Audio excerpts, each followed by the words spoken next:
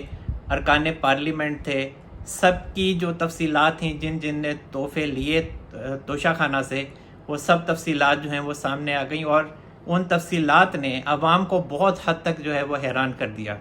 ان تفصیلات کو اگر دیکھا جائے تو جو پی ڈی ایم میں شامل لوگ ہیں، خواہ وہ حکومت میں ہیں یا وہ سیاست میں نہیں ہیں، یا سیاست میں ہیں وہ وزیر نہیں ہیں، تو ان کے حوالے سے اگر دیکھا جائے تو انہوں نے توشہ خانہ سے تحائف تو لیے، اور توشہ خانہ کے تحائف کے حوالے سے ان شخصیات نے غیر اخلاقی کام بھی کیے، لیکن غیر قانونی کام ان کے حوالے سے نظر نہیں آئے۔ لیکن عمران خان صاحب کے معاملے کو اگر دیکھا جائے تو عمران خان صاحب نے توشہ خانہ سے تحائف بھی لیے، غیر اخلاقی کام بھی کیے اور غیر قانونی کام بھی کیے۔ اب بہت سے لوگ یہ بات کرتے ہیں کہ جو مسلم لیگ نون کے لوگ ہیں انہوں نے جو تحائف لیے، اور جو پیپلز پارٹی کے لوگ ہیں انہوں نے جو تحائف لیے، چاہے وہ یوسف رضا گیلانی صاحب ہیں یا زرداری صاحب ہیں یا میاں نواز شریف صاحب ہیں، اور جو دیگر لوگ ہیں انہوں نے جو تحائف لیے، ان کے کیس اور عمران خان صاحب کا جو توشہ خانہ کا اس وقت کیس ہے وہ سیم ہے، جبکہ ایسی بالکل بات نہیں ہے۔ یہ کیس عمران خان صاحب کا جو ہے یہ بہت مختلف ہے، اور یہ اوپن اینڈ شٹ کیس ہے، اور اس کی وجہ بتاتا ہوں کہ وہ کیوں۔ اب جیسا کہ میں نے آپ کو بتایا کہ عمران خان صاحب نے 50% کا جو قانون رکھا تحفہ لینے کے حوالے سے، اور خود 20% پے کرتے رہے، یا تو اگر آپ کو یہ مسئلہ تھا 50% کا تو آپ کو قانون تبدیل نہیں کرنا چاہیے تھا۔ اب دوسرا مسئلہ یہ ہے کہ ایک کمیٹی بیٹھتی ہے توشہ خانہ کے تحفے کے حوالے سے کہ اگر آپ نے کوئی تحفہ لینا ہے تو اس تحفے کی اس کمیٹی کے سامنے آپ پرائز کا پتہ لگواتے ہیں، وہ کمیٹی ڈیسائیڈ کرتی ہے کہ یہ تحفے کی جو قیمت ہے وہ کیا ہونی چاہیے، وہ تعین کرتے ہیں تحفے کی قیمت۔ عمران خان صاحب نے اس کمیٹی کے سامنے معاملہ نہیں رکھا، اور اپنی مرضی سے تحائف کی جو قیمتیں تھیں وہ ان کا تعین کرتے رہے اور تحائف اپنے پاس رکھتے رہے۔ اب تیسرا جو مسئلہ ہے وہ یہ ہے کہ جو دیگر سیاستدان ہیں پی ڈی ایم میں جو شامل لوگ ہیں، ان تمام نے تحائف رکھے لیکن انہوں نے بیچا نہیں۔ اور چوتھا مسئلہ یہ ہے کہ جو پی ڈی ایم میں شامل لوگ تھے انہوں نے تحائف رکھے، لیکن ان کے بیچنے کا کوئی بھی ثبوت سامنے نہیں آیا، اور عمران خان صاحب نے جو تحائف تھے وہ بیچ دیے۔ اور جو اگلا جو پوائنٹ ہے، اگلا جو مسئلہ ہے جو غیر قانونی کام عمران خان صاحب کی طرف سے ہوا ہے، وہ یہ ہے کہ عمران خان صاحب نے جو بھی تحائف لیے، مہنگے تحائف لیے، ان کا 20% بھی ادا نہیں کیا، اور وہ ان تمام تحائف کو بیچ کر جو ساری رقم تھی وہ اس کا 20% قومی خزانے میں جمع کروانے کی بجائے ساری اماؤنٹ اپنے کھاتے میں ڈال لی، اپنے اکاؤنٹ میں جمع کروا دی۔ اور اگلی جو خلاف ورزی وہ یہ ہوئی کہ عمران خان صاحب نے ان تحائف کو بیچنے کے لیے پرائیویٹ طیارہ استعمال کیا، اور اس خصوصی طیارے کو دبئی بھیجا، اور وہاں پھر تحائف بیچے۔ اور جو فرح خان صاحبہ ہیں ان کا نام سامنے آتا ہے کہ وہ گئیں، اور جو دبئی کے مشہور تاجر تھے ان کو وہ گھڑیاں وغیرہ بیچیں، انہوں نے کف لنکس وغیرہ بیچے، مہنگا پین تھا وہ بیچا محمد بن سلمان صاحب کا۔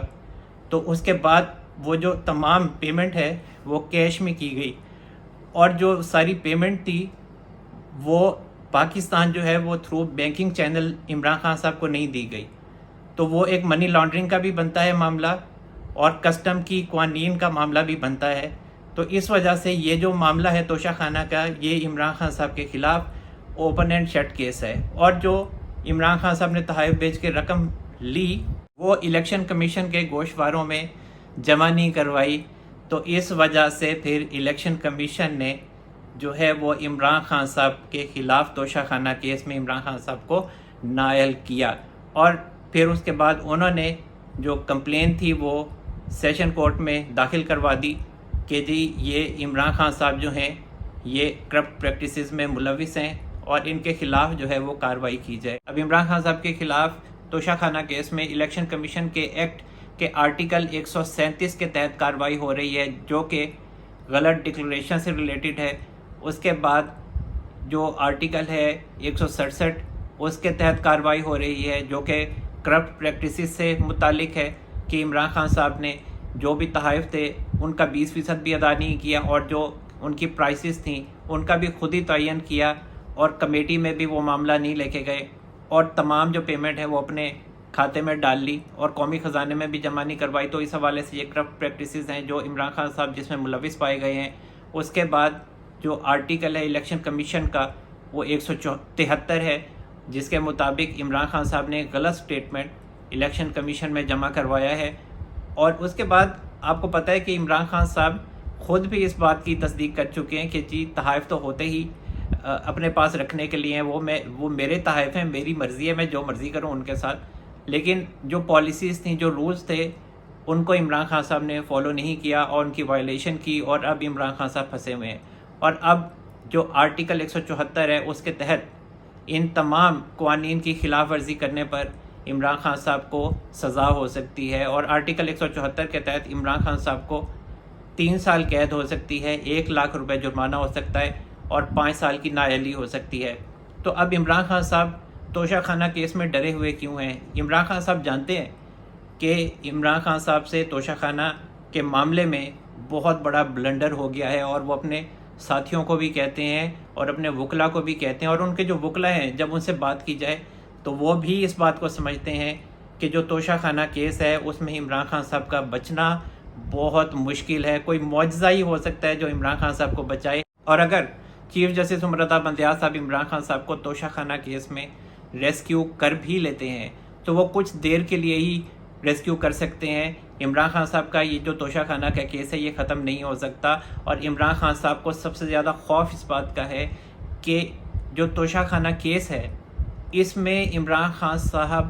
8 سال کے لیے نااہل ہو جائیں گے، کیونکہ 3 سال جو ہیں وہ ان کی قید کے ہیں اور 5 سال جو ہیں وہ ان کی نااہلی کے ہیں۔ تو عمران خان صاحب کے لیے یہ بہت زیادہ مشکل ہو جائے گا، اور عمران خان صاحب اسی حوالے سے جو ہے وہ کبھی کس عدالت کو چکر دیتے ہیں، کبھی کس عدالت کو چکر دیتے ہیں، کبھی اسلام آباد ہائی کورٹ کو چکر دے رہے ہیں، اور کبھی سیشن کورٹ کے جو جج صاحب ہیں ان کو چکر دے رہے ہیں۔ ہمایوں دلاور صاحب پر عدم اعتماد کیا ہوا ہے، اسلام آباد ہائی کورٹ کے جو چیف جسٹس ہیں ان پہ عدم اعتماد کیا ہوا ہے۔ اب سپریم کورٹ میں توشہ خانہ کے حوالے سے جو ہے وہ درخواست اپنی جمع کروائی ہوئی ہے، اور خواجہ حارث صاحب ہیں انہوں نے جو درخواست ہے وہ سپریم کورٹ میں جمع کروائی ہوئی ہے۔ اور میں نے آپ کو پچھلے ویلاگ میں یہ بتا چکا ہوں کہ جو خواجہ حارث صاحب ہیں وہ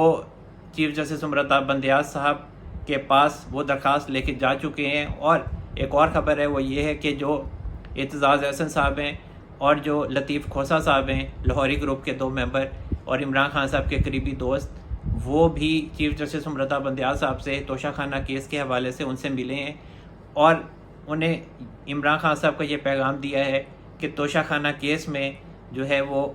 سیشن کورٹ کا جو فیصلہ ہے اس پر سٹے کر دیا جائے۔ اور یہ ڈیلینگ ٹیکٹکس ہیں، لیکن عمران خان صاحب جو ہیں ان کا میں نے جیسا آپ کو بتایا ہے کہ وہ اس سزا سے اور نااہلی سے بچنا ان کا بہت زیادہ مشکل ہے۔ اور میں نے آپ کو ایک اور بات بتائی تھی کہ جو چیف جسٹس عمر عطا بندیال صاحب ہیں وہ اس درخواست کو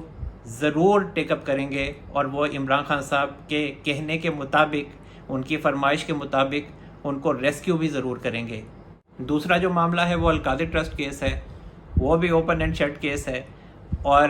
وہ معاملہ یہی ہے کہ جو ملک ریاض صاحب کے 190 ملین پاؤنڈ تھے جو آج کل تقریباً 70-80 ارب روپے بنتے ہیں، وہ معاملہ تھا، اور پھر عمران خان صاحب نے انہیں فیسیلیٹیٹ کیا، اور اس کے بدلے میں 458 کنال اراضی تھی جو ضلع جہلم کے علاقے سوہاوا میں جو ہے وہ عمران خان صاحب اور ان کی جو مسز ہیں بشرا بی بی ان کو دی گئی، اور عمران خان صاحب اور بشرا بی بی اور جو زلفی بخاری صاحب ہیں اور جو ڈاکٹر بابر روان صاحب ہیں تو ان کو ٹرسٹی بنایا گیا۔ اس کے بعد 15 دن کے بعد پھر وہ جو بابر روان صاحب ہیں اور زلفی بخاری ہیں ان کو باہر کر دیا گیا، اور پھر جو میاں بی بی تھے عمران خان صاحب اور بشرا بی بی وہ صرف ٹرسٹی رہ گئے، اور 1 ٹکا جو ہے وہ زمین کی خریداری پر عمران خان صاحب نے نہیں لگایا، نہ بشرا بی بی نے لگایا، اور اسی معاملے میں وہ پھنسے ہوئے ہیں کہ جو نیب ہے وہ ان سے پوچھتا ہے کہ آپ نے اراضی کہاں سے لی، تو یہ کہتے ہیں ہمیں تحفے میں ملی۔ اب بتائیں کہ آج کے کا جو وقت ہے، یہ جو حالات ہیں، ان میں تو کوئی اپنا بخار کسی کو نہیں دیتا، تو 458 کنال زمین جو ہے وہ کس طرح ملک ریاض صاحب عمران خان صاحب کو تحفے میں دے سکتے ہیں؟ اس کے بعد پھر ملک ریاض صاحب نے اسی اراضی کے اوپر اربوں روپے لگا کے عمران خان صاحب کو جو ہے وہ کیمپس بنا کے دیا، القادر ٹرسٹ یونیورسٹی بنا کے دی، اور اس کے حوالے سے بھی عمران خان صاحب کے پاس یا بشرا بی بی کے پاس کوئی رسید نہیں ہے، کوئی کنسٹرکشن کی کوئی رسید نہیں ہے، کوئی میٹیریل کی رسید نہیں ہے کہ یہ کیسے جو یونیورسٹی بنائی گئی اتنی بڑی۔ تو یہ جب بھی ان سے کوئی بات پوچھیں، نیب کی ٹیم ان سے تفتیش کرے، یہ یہی کہتے ہیں کہ جی ہمیں تحفے میں ملا ہے اور ہمیں تو کچھ پتہ ہی نہیں تھا۔ اور زیادہ اگر تفتیش کی جائے تو عمران خان صاحب شہزاد اکبر صاحب کا نام لے لیتے ہیں۔ اب شہزاد اکبر صاحب جو ہیں وہ باہر بھاگے ہوئے ہیں، اور شہزاد اکبر صاحب کے جو بھائی ہیں مراد اکبر صاحب، وہ بھی غائب ہیں، جن کے حوالے سے پی ٹی آئی یہ الزام لگاتی ہے کہ جی وہ 27 مئی کو باہر نکلے تھے اور پھر وہ غائب ہو گئے، انہیں کچھ لوگ اٹھا کر لے گئے۔ اور جو اعظم خان صاحب ہیں عمران خان صاحب کے، جو ڈپٹی پرائم منسٹر سمجھے جاتے تھے، وہ بھی غائب ہیں۔ وہ F6 میں اپنی رہائش گاہ سے 15 جون کو نکلے اور اس کے بعد وہ واپس نہیں آئے۔ ان کے حوالے سے بھی کہا جاتا ہے کہ جو اعظم خان صاحب ہیں وہ عمران خان صاحب کے خلاف وعدہ معاف گواہ بن چکے ہیں، اور وہ عمران خان صاحب کے خلاف گواہی دینے والے ہیں۔ آنے والے دنوں میں ہم یہ دیکھیں گے کہ اعظم خان صاحب بھی وہ اہم شخصیت ہو سکتے ہیں جو عمران خان صاحب اور بشرا بی بی کے خلاف گواہی دیں گے۔ اور اعظم خان صاحب کی بڑی چلتی تھی، اور کہا جاتا ہے کہ جو ڈپٹی پرائم منسٹر تھے اعظم خان صاحب، انہوں نے ہی جہانگیر ترین صاحب کو عمران خان صاحب سے دور کیا ہے، اور جہانگیر ترین صاحب اعظم خان سے اسی وجہ سے خاصے دور رہتے ہیں، انہیں پسند نہیں کرتے۔ اور دوسرا جو عثمان بزدار صاحب ہیں، جو عمران خان صاحب کے پنجاب کے وزیر اعلیٰ تھے، اور عمران خان صاحب ان کے تعریفیں کرتے کرتے نہیں تھکتے تھے، اور ساری دنیا کو پتہ تھا کہ جو عثمان بزدار صاحب ہیں وہ کسی کام کے نہیں ہیں، ان کی کوئی پرفارمنس نہیں ہے، اور انہیں یہی کرپشن کے لیے رکھا ہوا تھا۔ اور جو ہمارے آرمی چیف ہیں جنرل عاصم منیر صاحب، انہوں نے بھی اسی حوالے سے ہی کمپلین کی تھی عمران خان صاحب کو، جب عمران خان صاحب وزیر اعظم تھے، کہ یہ پنجاب میں جو ساری کرپشن ہو رہی ہے، اور ان میں جو عمران خان صاحب کی اہلیہ تھیں بشرا بی بی اور فرح خان گوگی اور عثمان بزدار صاحب، اور یہ تبادلوں وغیرہ کی ایک ریٹ تھا، فکس ریٹ تھا، کروڑوں روپے لے کے یہ تبادلے کرتے تھے، تو یہ تمام کرپشن کے جو معاملات تھے ان کی آگاہی دی تھی جو آرمی چیف ہیں جنرل عاصم منیر صاحب، انہوں نے عمران خان صاحب کو، اور عمران خان صاحب نے جو ہمارے آرمی چیف ہیں جنرل عاصم منیر صاحب، ان کو ہی DGISI کے عہدے سے ہٹا دیا تھا۔ تو اب وہی معاملات عمران خان صاحب یاد کرتے ہیں اور کہتے ہیں کہ جی یہی وہ معاملات تھے جس کی وجہ سے ہمارے army chief general Asim Munir صاحب سے معاملات خراب ہوئے۔ لیکن جو ہمارے آرمی چیف ہیں جنرل عاصم منیر صاحب، انہوں نے تو ایسی کبھی شکایت نہیں کی۔ یہ تو عمران خان صاحب سوچ سکتے ہیں، چور کی داڑھی میں تنکے والی بات ہے۔ تو جنرل عاصم منیر صاحب تو ایک پروفیشنل سولجر ہیں، انہوں نے فوج کو جو ہے وہ لیڈ کرنا ہے، اور وہ فوج کو ہی لیڈ کر رہے ہیں۔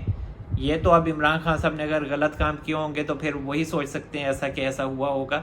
لیکن جو آرمی چیف ہیں جنرل عاصم منیر صاحب، ان کی جو ڈائریکشن ہے پاکستان کے حوالے سے وہ بالکل سٹریٹ ہے، اور وہ چاہتے ہیں کہ ملک میں جمہوریت جو ہے وہ پروان چڑھے، اور جو اصل اقتدار ہے